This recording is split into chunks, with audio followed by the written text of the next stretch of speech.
Tolstoy's The Three Questions. Once there was a king. He wanted to know the answers to three important questions which were puzzling him. He thought that he would never fail in anything he might undertake if he knew the answers to those questions. His three questions were: how can I learn to do the right thing at the right time?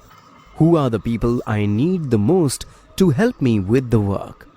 How do I know which is the most important thing to do? The king said, I announce a great reward to anyone who can give the right answers to my questions. The most learned men came to the kingdom. Each one had a different answer to the king's first question. One of them said, for every action, we should draw up a plan in advance, a table of days, months, and years, and must live strictly according to the plan. Only with this timetable, everything can be done at a proper time.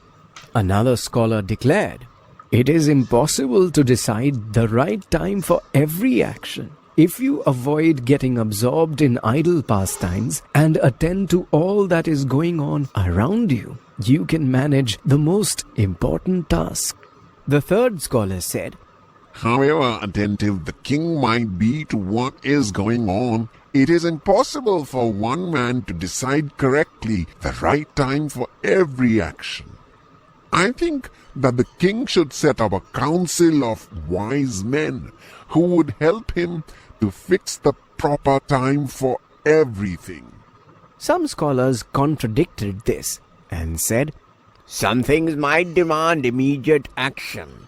Of course, for this, we need to know what is going to happen in the future.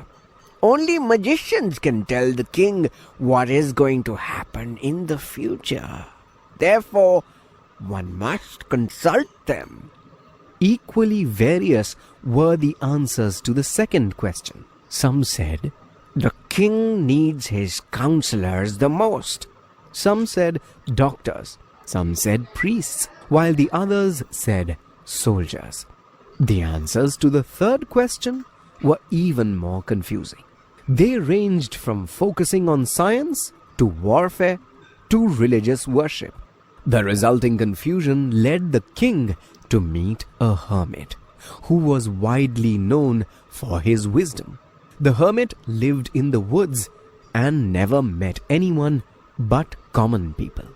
The king disguised himself as a common man and went to meet the hermit. When the king reached the woods, the hermit was digging the ground for planting herbs.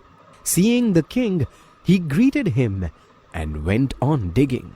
The hermit was frail and weak, and each time he stuck his spade into the ground and turned a little soil, he breathed heavily.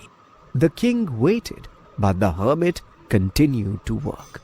The king decided that he would ask the questions anyway.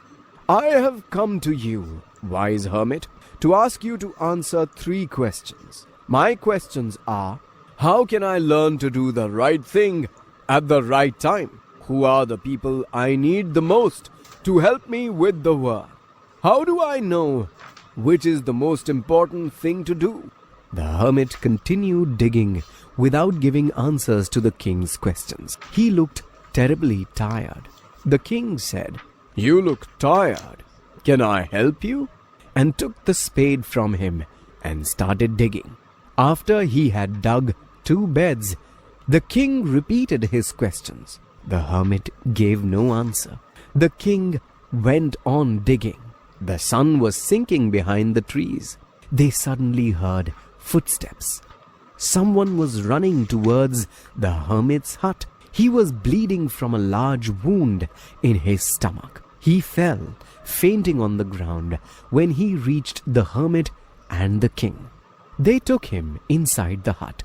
The king cleaned the wound repeatedly and covered it with his handkerchief and with a towel the hermit had.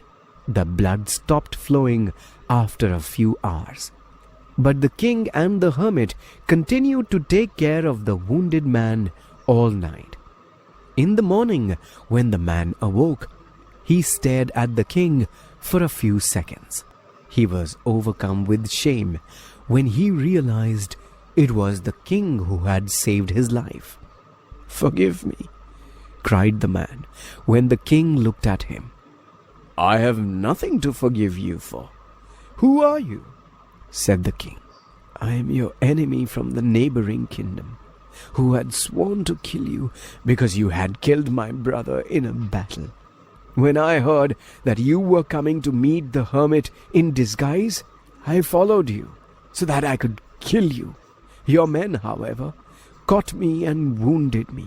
How can I thank you for saving my life? If you hadn't dressed my wounds and looked after me, I would have bled to death. From this day onwards, I will serve you as your most faithful slave, and will ask my sons to support you. Forgive me." A little later, the king went out to see the hermit again. "I am asking you for the last time. Can you give me the answers to my questions?" "Do you still need an answer from me in words? When you came to see me, you saw me working. And when you saw that I was getting tired, you decided to help me. If you hadn't decided to stay and help, you would have been killed by your enemy on your way back. I would say that the most important action was helping me.